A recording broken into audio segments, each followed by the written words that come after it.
I'll tell you what. How many fighters gonna incorporate a movement coach now after Conor doing all that shit? Dude. We were Ido making Portal. fun of him before. Ido Portal. I've been obsessed with Ido Portal for a long time. Well, I'm obsessed with him, and I'm also obsessed with that guy that Carlos Condit uses. He does that MovNat stuff. I was watching a video on him training today. See if you can find it. I think I'm pretty sure I retweeted it. But he does all this crazy shit. Like he's like doing chin-ups with trees, like hanging off of trees, and he's doing balance beam stuff, and they're throwing sticks at him, and he's catching them while he's balancing on stuff. He's kung even fu doing stuff. He's even doing training specifically for bow hunting. He's got like reps that he does for intense. bow hunting while he's squatting and standing up while holding a bow posture. Yeah. Like to try to like solidify his balance in precarious positions on hillsides. I do that every morning. Like here's like some of the weird stuff that Carlos is doing. I mean, Carlos is a really fucking smart guy, really articulate. So when he talk, like, let's play this so we could hear it. There you go. When somebody's watching a fight, there's the punches, the kicks, the takedowns, the grappling. But what people are less aware of is, for a fighter to be in correct position to execute a strike effectively, they need to have mastery of their movement, of their position, of their balance. I think that's really what separates the elite fighters from somebody who's, good enough. Erwin and I have been training for about 7 to 8 months. So people listening, he's walking on a log, outdoors, balancing on a indoors. log. I think one of the most challenging things about training in nature is the unpredictability. He's talking about he suffered an ACL, meniscus tear while So fighting. doing MovNat definitely accelerated my recovery in that I was not only doing these movements and these different stretches in physical therapy, but also in my training sessions.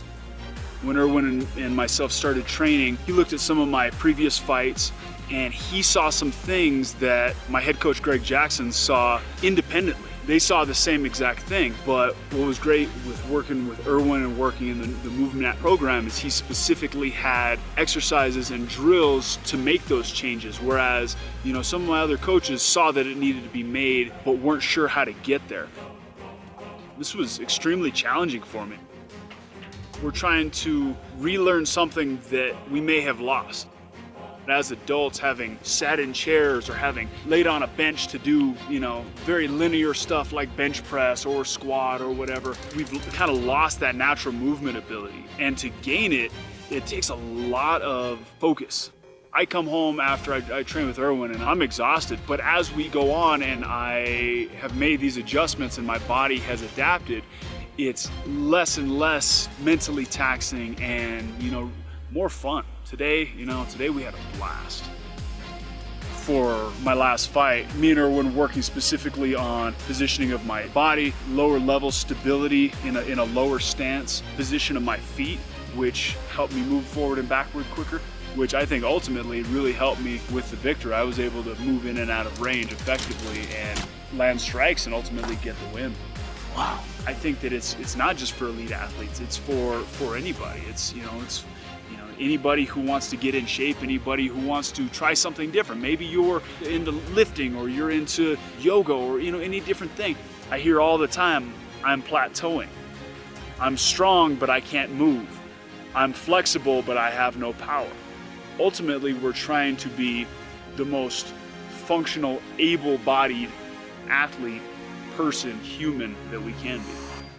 Boom. Interesting shit, man. Yeah. It is. I'm gonna stick with yoga. I love that guy's ponytail though. I'm going out to You know what this is really similar to, as far as I'm looking at it? Movement natural, that Yes. stuff that Hickson Gracie was Yes. really into. patterns. He Tell you says right now, that- Connor wins with or without doing these movements. Hey, Hate to tell I don't you. know about that, man. I Oh, wonder if bro, it's. Sam. But listen, depending on who he's fighting, I think these movements and learning how to move your body like that will definitely benefit him. And benefits are all that keeps you from winning or Watch losing. this. I mean, that's like a very small percentage of the human population is Watch this. capable of moving their body like that. This stuff is all the Hickson Gracie type shit. Hickson was really into this stuff. Super into it. As That am I movement now. natural stuff was essentially like this flowing yoga style that Hickson was really into, that a lot of other jiu-jitsu guys got into. And it's so interesting to see it all come full circle now with guys like Connor incorporating that, but this is even another level. Yeah. But It you've certainly seen is. those videos of Hickson doing those Yeah.